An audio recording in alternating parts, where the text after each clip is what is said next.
มันคือเห็นบาปเจ้าของแน่คือเห็นแม่นี่ที่มันขักหลาย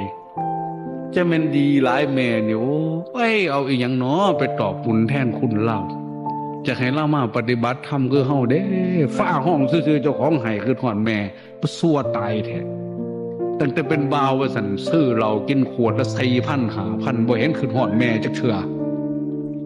ไปเข้าครับเข้าบาร์หมดทีละ10,000 20,000คำเดียวก็บ่อยากโอ้ยให้แม่กูกินน้ำดีก็บ่คิดมันมานั่งบวชนั่งสมาธิไปซั่นกินข้าวมื้อเทื่อมันนั่งคิดฮอดเพิ่นเดินจงกรมให้มันพอมากอกดึกหัวเจ้าของคือหยังนะแต่กี้ซึ่งมาบ่คิดฮอดเพิ่น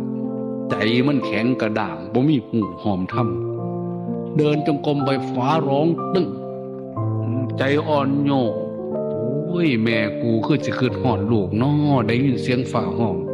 โยกมือขึ้นนบสาธุเด้อ